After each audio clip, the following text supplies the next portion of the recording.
The production of this video was made possible by donors to the Orchestration Online Patreon initiative. Please consider adding your support to the creation of free educational internet resources by visiting our Patreon page linked below.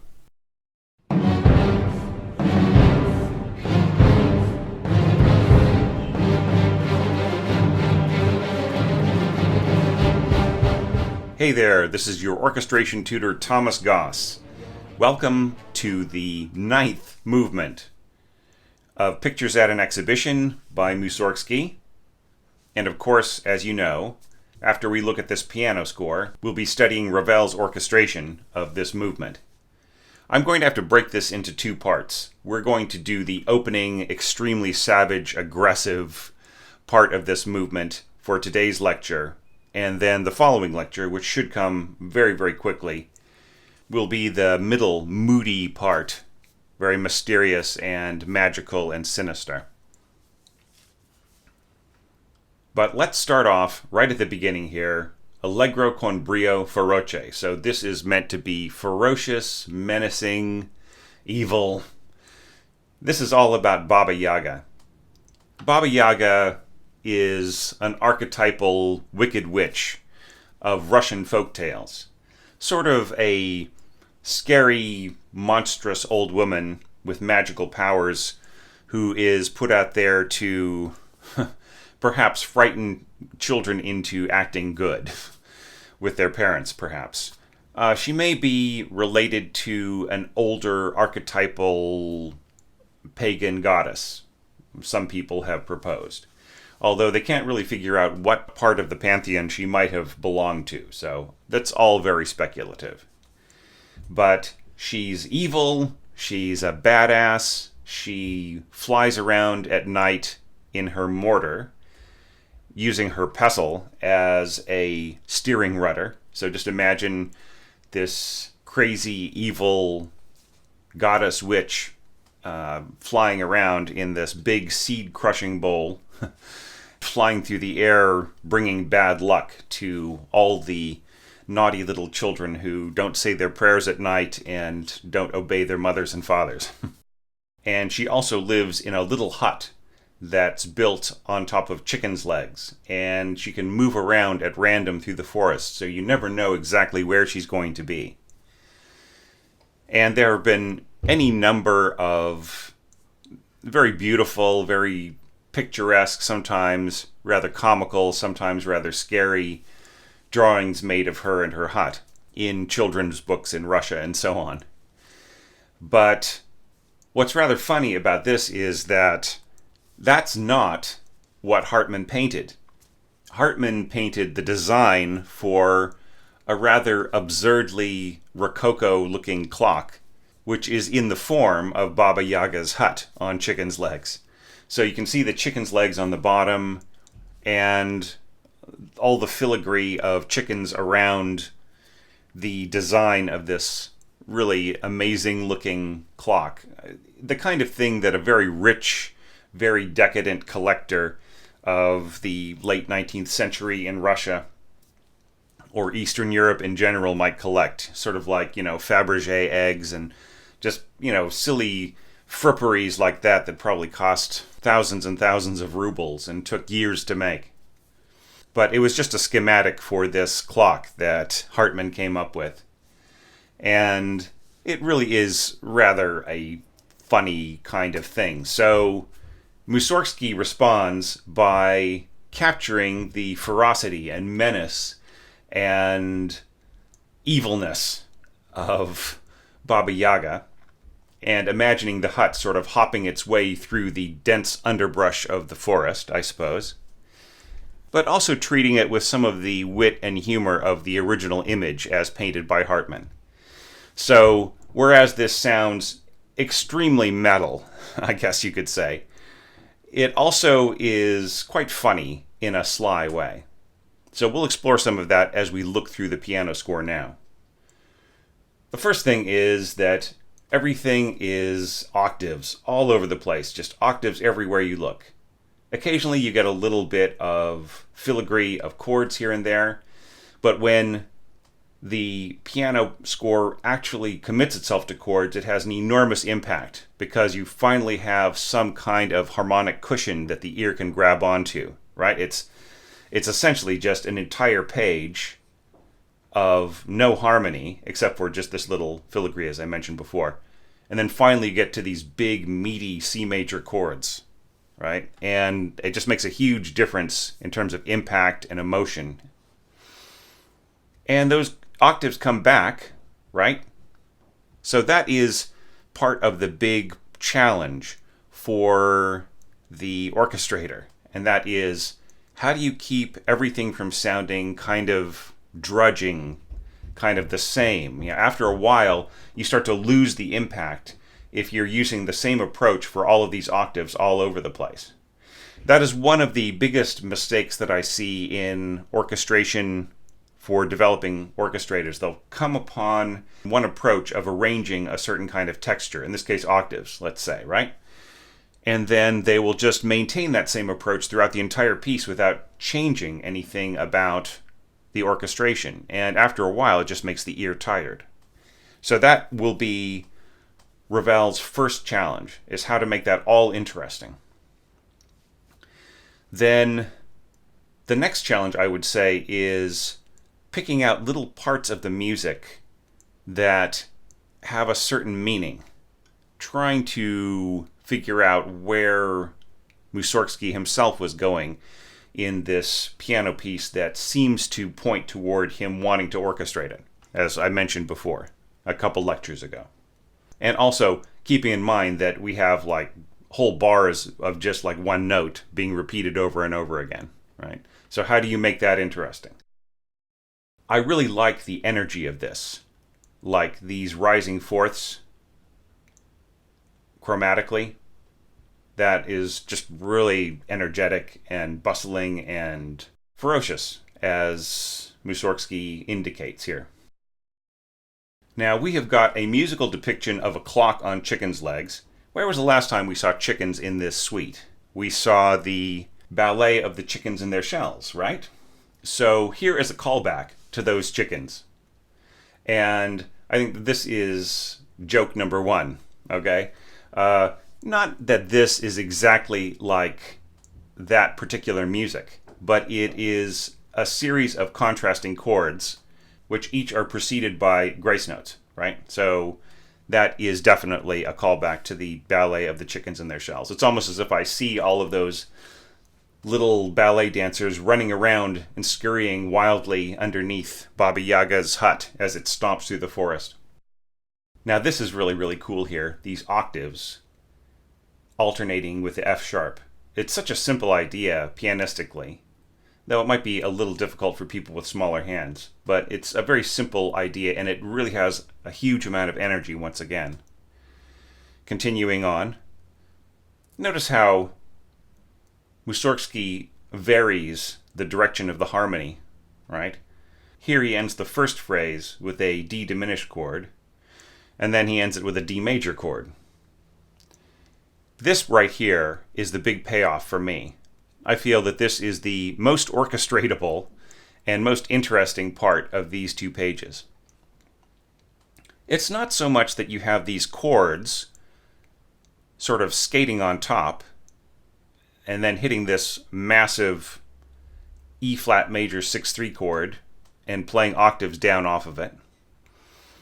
And it's not so much these stomping octaves here going between C and G and creating interesting conflicts and connections with the harmony above.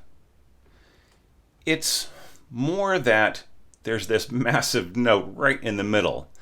And as a pianist, that's where I'm focused, is just slamming the hell out of this one note here, just landing with all my weight, possibly even combining my third finger and thumb or second finger and thumb just to land on that with a lot of force, and then immediately jumping to these octaves over and over again between F sharp and B flat and F sharp and B flat and so on and so forth.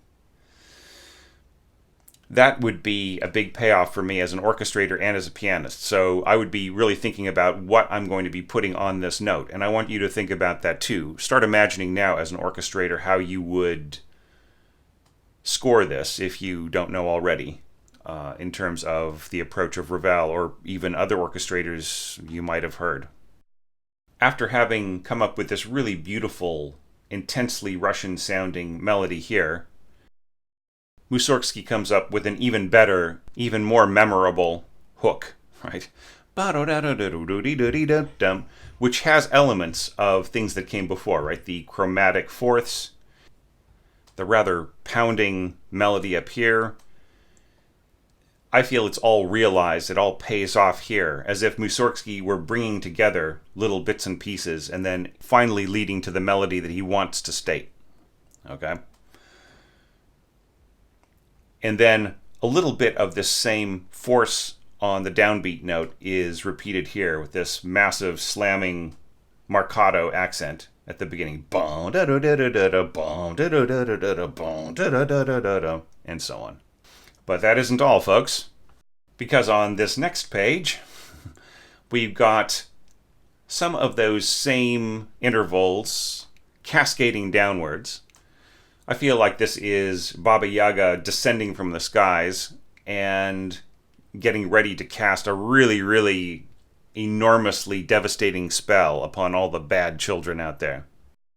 Once again, we've got that same relationship of a major seventh that we heard from the very beginning, then just ending with 4 simple G notes.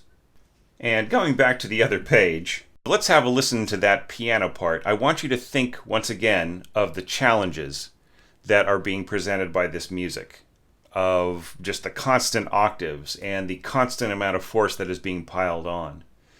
And how do you keep that interesting? And how do you interpret things like this really, really loud middle note? Or these big marcato accents at the beginning of each bar? Or these little ornamented chords? So think about all those things, and then we'll take a look at how Ravel met those challenges.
So, for the answer to that question of how to score a piece that's almost all octaves, but in an interesting way.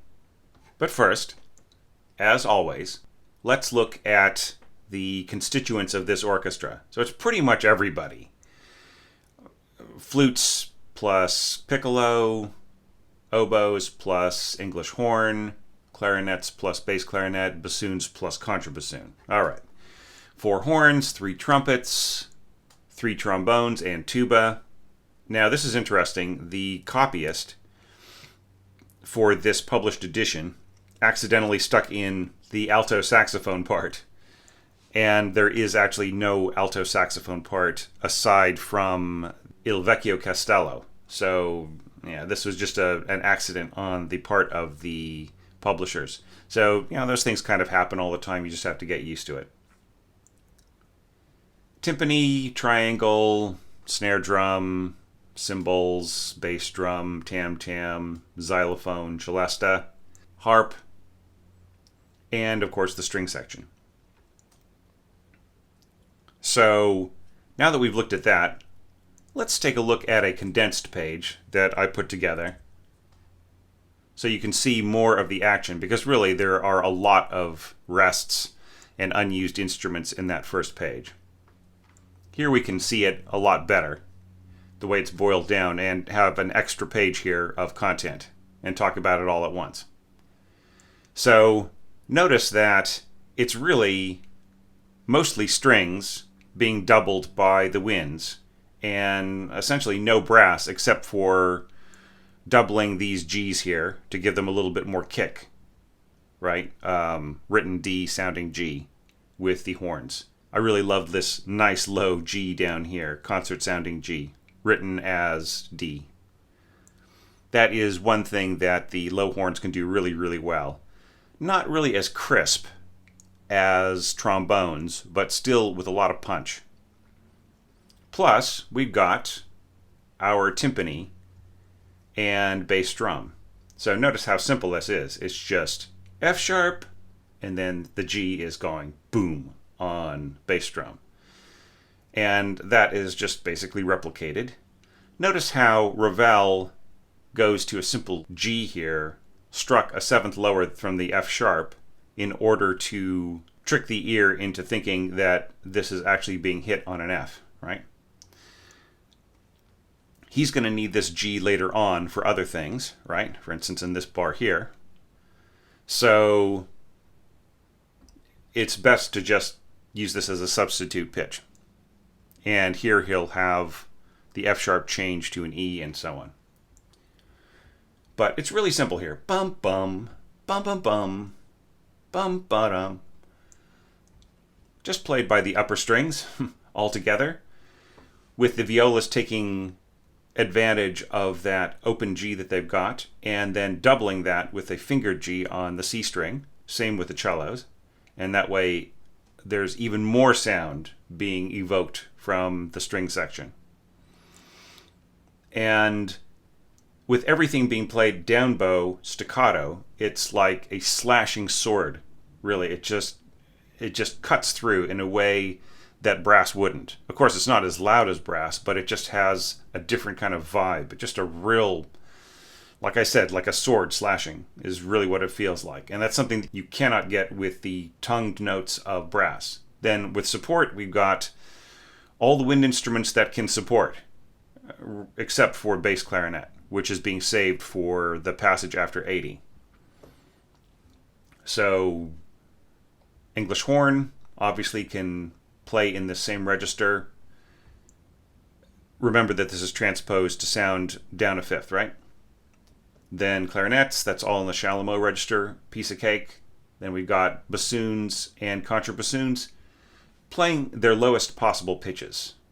So here we've got a stack of F sharps with the contrabassoon doubling the bottom F sharp. Then we've got this single G down here with two bassoons covering the same G, because that low G is not possible on a standard bassoon, right? So it all adds up to very percussive, very combative, very intense, ferocious, as asked for by Mussorgsky. Now here, we're getting going with bum, bum, bum, bum, bum, bum, bum, bum, and so on. It just really starting to amp up the energy here. I like this contrast here, boom, boom, and then G, G, responding to that in the horns. And then playing together, then boom, together, chunk. So it's a really great combination of percussion and brass, even though essentially they really are just support instruments here. I also like the way that the timpani is not overused, right? It doesn't double every single note played by the contrabassoon and the bassoons. Sometimes there is a gap in there, right? And yet, as much down bow playing as possible is being utilized by the strings to get their most slashing sound. This is neat too. G's being played in unison by all the groups, and bass drum rather than timpani. So it's a really cool passage. So you can see how all that works, right? Adding the bass clarinet here, I think, is something that brings just that touch more darkness to the really thick unison texture. Let's have a listen to this and then see where Ravel takes it in the next screen.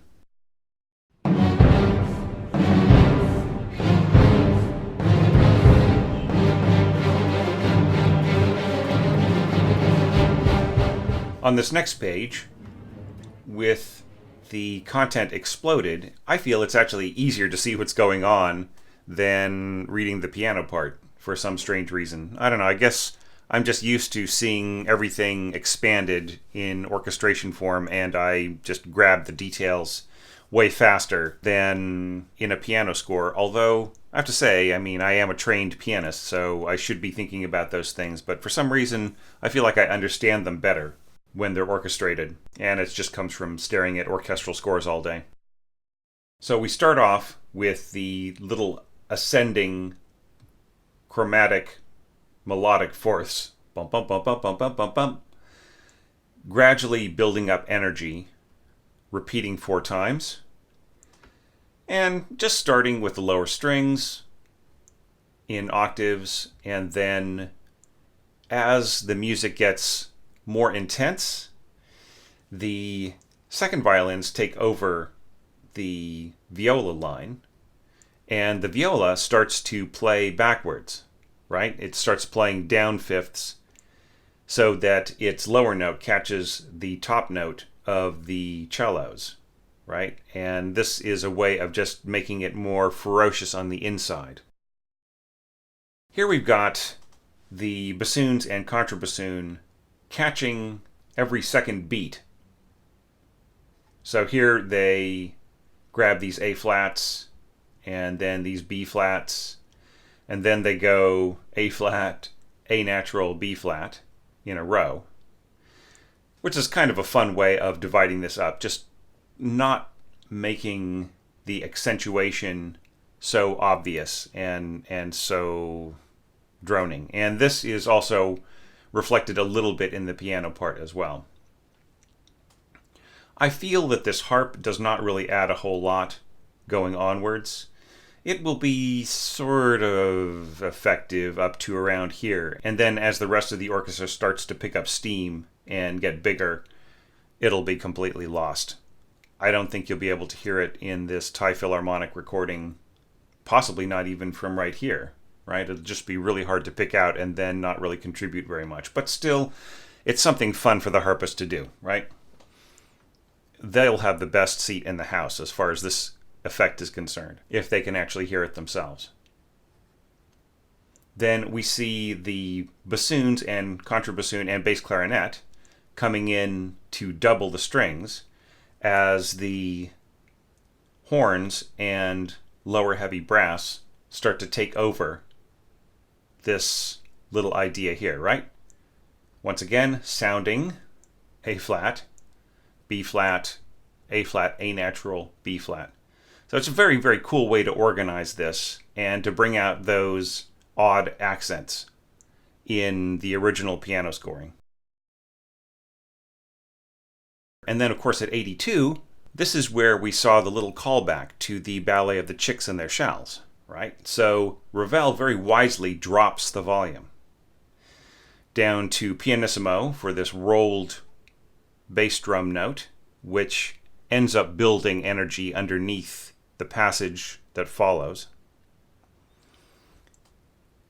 But everybody else can play these nice little pizzicato notes in the upper strings, along with these little dancing chords here with a grace note on the first flute part, and then the first oboe part, and descending atu oboes and so on, as accompanied by clarinets, and still throwing in a little bit of force here as the energy starts to build for the cellos, adding bassoons, and then this is kind of neat, this exposed contrabassoon part down here.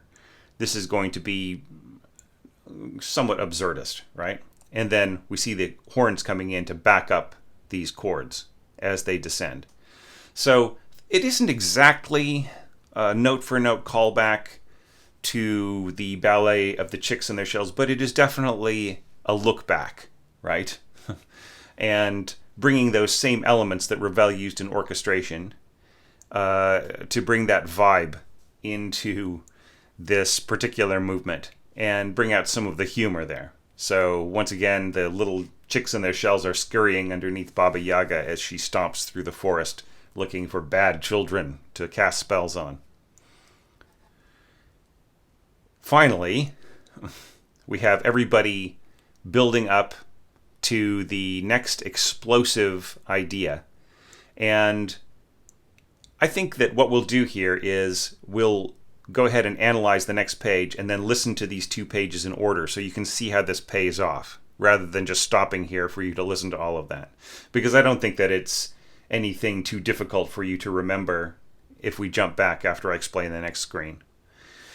So, yeah, so think about that. The little chicks in their shells are coming back very absurdly, and then Baba Yaga is really gaining some steam here with English horn, clarinets, bass clarinet an octave lower than that, doubling with the bassoons, and then yet another octave down we've got our contrabassoon, and that is just completely doubled by the strings in exactly the same configuration as right here, with the viola reaching down in the middle, and then the first violin's doubling the second violin part, right? And all of the horns plus the lower heavy brass are just going bum, bum, bum, bum. And that pays off on this next page. Bum, bum, bum, bum, bum, bum, bum. Notice something about this. If we compare these 2 pages, if you'll just recall, we had way more winds and strings involved, but we don't really need them now that we've got the horns playing on this middle C, first and third, and supporting from below this harmonized melody in the trumpets. So it turns everything into octave chords. And it's so bright and so brash that really all we need for the accompaniment is to just keep the energy going. It doesn't have to be as massive because the massiveness of the middle part is just taken over by these chords, right?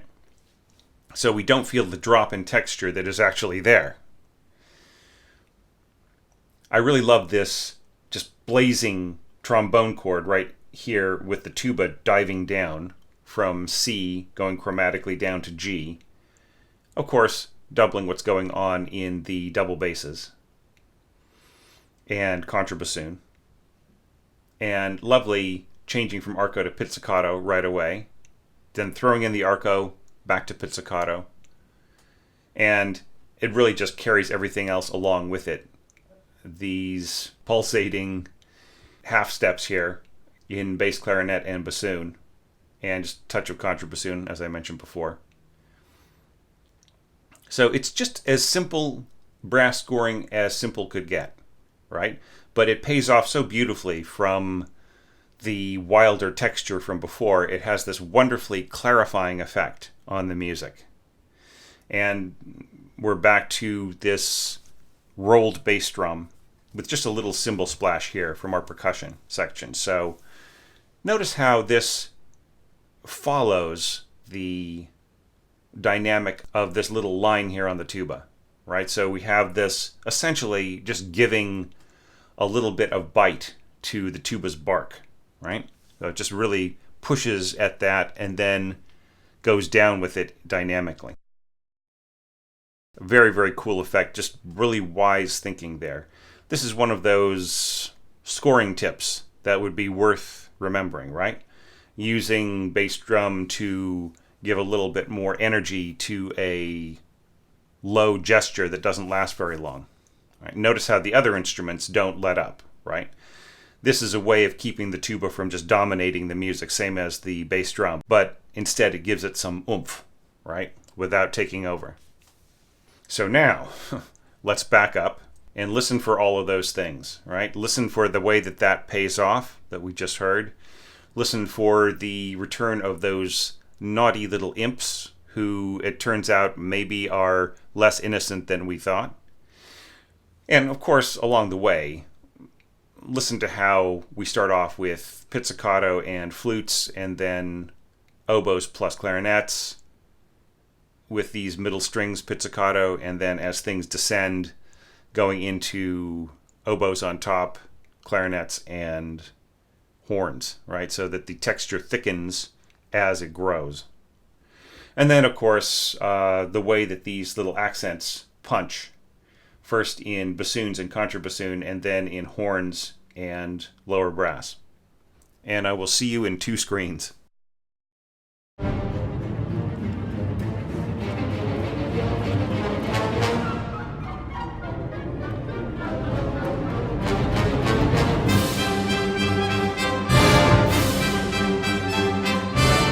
Now, that payoff leads to a massive tutti. There's a lot going on here, but it's really not as complicated as it might seem if you are a developing orchestrator or you're not used to analyzing pages this big. Generally speaking, the bigger the scoring, the simpler the overall approach. At least for this kind of tonal post-dramatic music. Do you remember when we were studying the piano score, how I talked about that forceful middle note around the right hand playing chords and little diving arced figures, and then the left hand playing the octaves and so on and so forth, but that there was this central note that I really would land on with all my weight? That's what's going on here that I feel is going to be the most important thing for your ear to grab. How is that expressed? All the horns playing at once. So off 4 horns. And that is contrasting with this massive B flat, this high B flat on first trombone. Interesting, isn't it? It really shows you what the power of the trombone is. It can be massive. It can outplay, or at least match, all 4 horns playing the same exact dynamic. So you're going back and forth between this concert F sharp and then this high B flat, back and forth a couple of times, continuing on 3 times, and finally we have the horns and the trombone all playing together on this high C, right? So that's C in tenor clef, and then of course these high G's are sounding down a 5th, right? Notice how I've cut off this screen right on this beat. That's sort of a natural division here for us when we're listening to this particular excerpt. So those are those really loud middle notes and how they're scored. And there's a lesson there, isn't there? Just the strength of the trombone and also the color that you'll hear from very high trombone playing and this sort of middle to high horn playing. And actually, how they have a certain relationship. And when they're all played together, they have a huge amount of force. And of course, this is a continuation of that unison. The horns and the trombone going down a 4th to a concert G. All right, so that's that middle note. So let's kind of hit all the easy stuff at first, and then we will look at the most complex part last. Let's talk about those octaves. C, C, C, G, G, G, right? And of course being played arco, doubled by the cellos and double basses. Notice that they're all playing staccato, right? So staccato can be fierce, menacing, aggressive, right? It does not have to just be bouncy and cute. Notice the unison here, the open G string and the fingered C in the cellos. That's a really neat effect and keeps the strength up.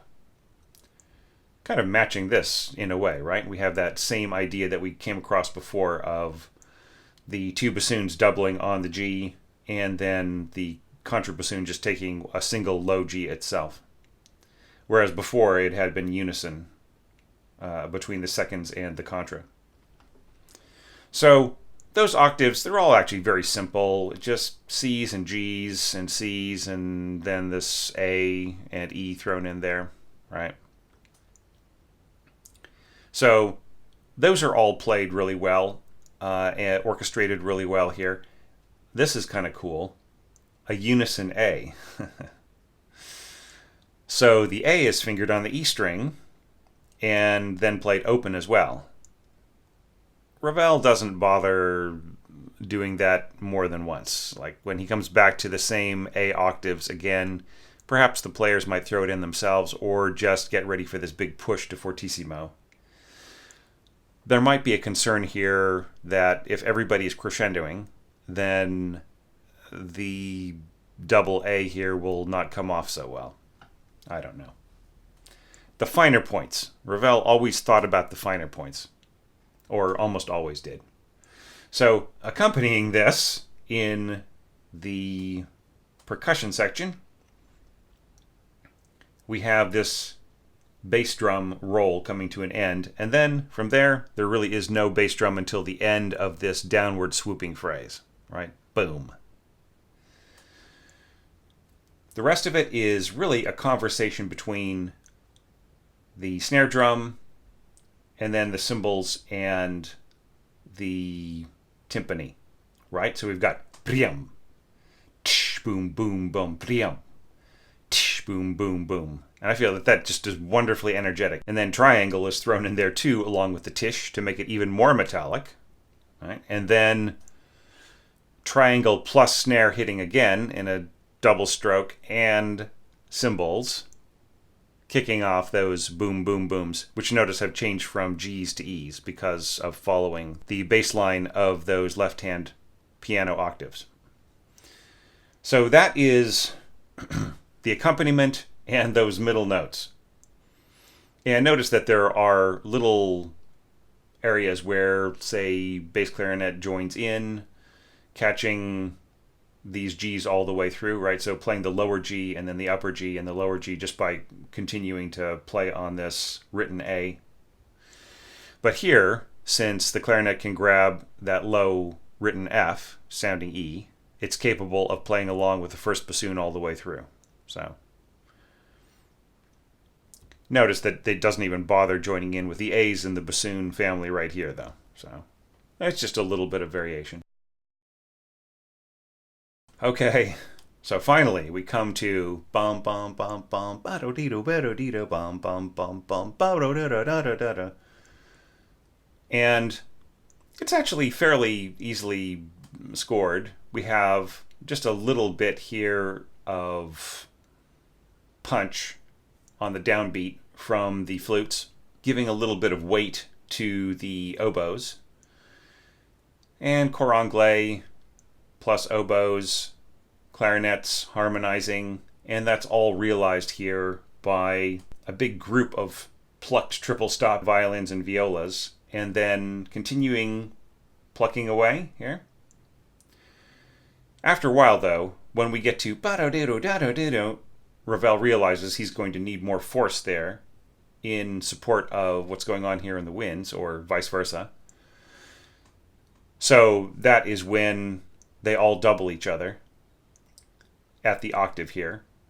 And that's borne out pretty much identically. Flutes not pushing the A2 oboes too high, just coming in here to join in where it gets comfortable from this D. And then English horn and clarinets mostly playing unison together an octave lower. Right? Just compensating, not feeling like you have to throw the top note up into ridiculous places, but just compensating as you go along, and then it ends up sounding unified, right? The one possible imperfection here is harp being played in an area where it's going to be invisible. Here I would throw in the other harpist, right? If there are two harpists available, then have them both play and hope that something comes through. But it's not really going to contribute very much in this texture. Something fun for the harpist to do, I guess. So once that approach is nailed down, then Ravel can just repeat it with these bouncing staccato reeds, doubling the pizzicato, then having this arcing bit of melody doubled in the upper strings. Notice how it's not enough just to play these single notes, but Ravel has them doing a measured tremolo on each note, right? So it's, da-da-da-da-da-da-da-da-da, right? And same thing here. And it's really no big deal to go back and forth between arco and pizzicato. This is a question that seems to crop up a lot in the Orchestration Online Facebook group. People ask this a lot. How fast can I go between arco and pizzicato? And it's pretty much instantaneous, just so long as you're not going back and forth between notes over and over again. But a couple of bars of arco followed by a couple of bars of pizzicato are really no big deal, just so long as you don't intentionally make it, stupidly difficult. It's kind of cool how the English horn just kind of gets a break except for hitting the downbeat as the passage progresses, and the flutes start coming in as the music is climbing higher and higher. And also, I feel that the harmony is kind of simplifying a little bit with the way that this is all scored across the wind section and the strings.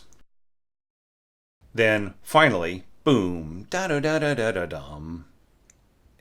This is very, very cool, the way this all plays in its separate octaves.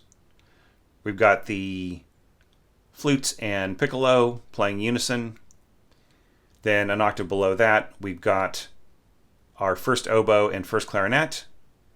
Then an octave below that, second oboe, English horn, second clarinet. So that provides our triple octave, which is not completely taken advantage of, right? There's no need for our first violins to go all the way up to that very, very high C. It's a bit fiddly looking at the whole technical scope of things, and it's actually much more effective for the violins to come down here to where they can have this open G and fingered G an octave above, also with the violas. So much more effective, much more forceful. So I feel that even though this is not a very long passage of music, there's enough going on there in terms of the way it's scored. You could say this is intricate scoring, but it doesn't quite have the same kind of delicate mechanisms and intrigue that we saw in the last lecture. So just watch out for the way that it's obviously scored, and I think you can't go wrong.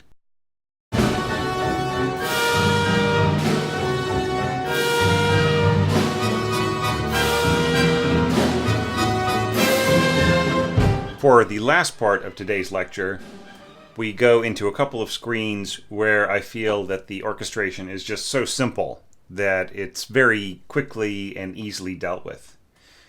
Here we're getting to that very, very catchy, very impactful theme. Right? So that is being played all the way through by our heroes, the first violins, with a lot of support from the rest of the strings. And there are some interesting ways in which the winds accompany that, but we'll get to that in a minute. Let's just focus on our string section to begin with. So, just like the previous screen, we've got measured tremolo, pluck, pluck, rest, rest, and so on. So, yeah, pretty basic. We've got both groups of violins doubling at first with the violas an octave lower, and then after this big pluck, I really love this triple stop, triple octave in the second violins. That really stretches the octaves across all the strings, including this very, very high double bass pluck right here on this G. And then the rest of the strings come in more appropriate octaves, first on top, then seconds below that, and everybody just stretched out across 4 octaves. Then when things jump down an octave here, we go back to some doubling here with the seconds doubling the violas for the most part, and the double basses coming in. And double basses can really ferociously play passages like this, just so long as they've got a little bit of support from above that helps them to keep really, really measured and cleaner sounding. So yeah, that'll all work fine. And then, as far as percussion is concerned, we just have one timpani stroke here on this G. and one snare drum hit here. So not a whole lot. When you consider it, the horns are being used in a percussive way as well, just underscoring the pizzicato in the strings and the staccato in the winds above. I like this though, this massive octave here, C-sharp octaves written sounding here. So it's an exact doubling of these notes here, these F-sharp octaves in tuba and third trombone or bass trombone. And it really does have a snarly, forbidding quality. And you know something? The fact that Ravel holds off on brass to right here and then just uses them in a limited way really brings the impact. Right? Now this goes back to my lecture on defending Beethoven, if you have seen it, where I talk about what are the dynamics of the third movement of the Moonlight Sonata. Just imagine in your head, do you think that it's fortissimo or forte? Actually, it's piano, right? Most of the dynamic markings and bars that are dynamically marked, a specific dynamic, are piano. It's just that the energy and the framing of the loud parts is so effective because they're brought in at exactly the right moment of impact.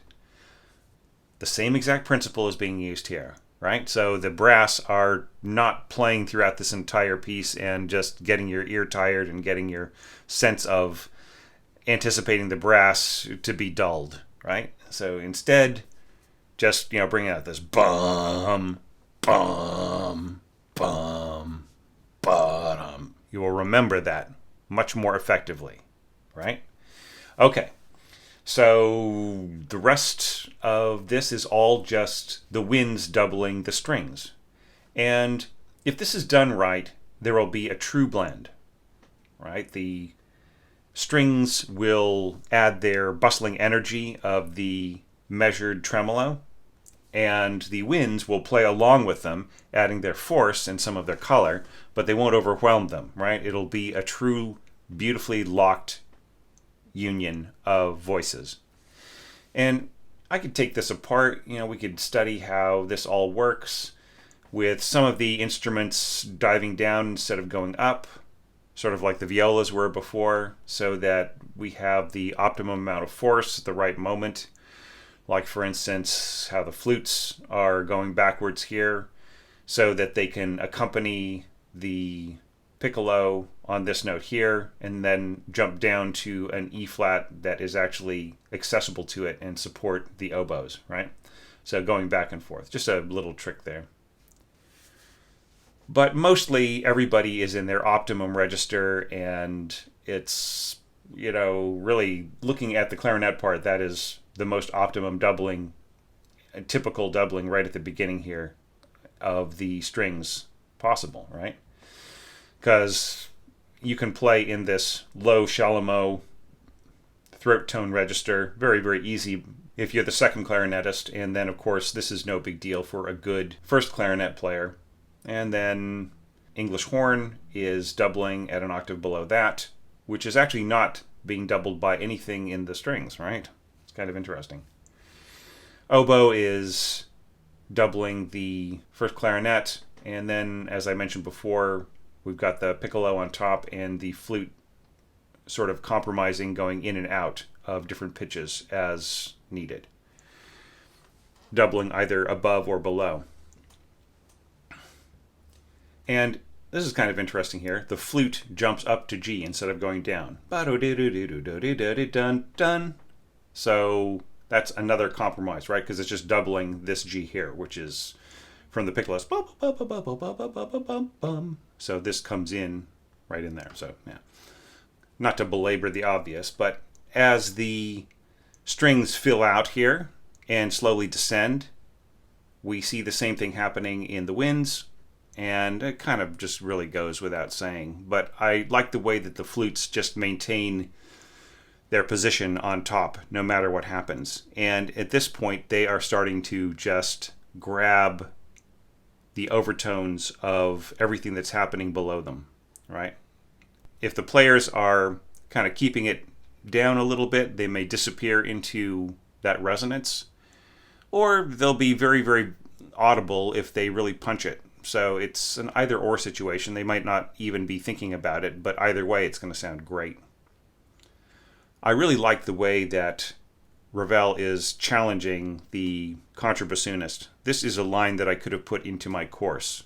Bum, bum, bum, bum, bum, bum, bum, bum, bum, bum, bum, bum, bum. I mean, that would be a bit of a workout for a contrabassoonist.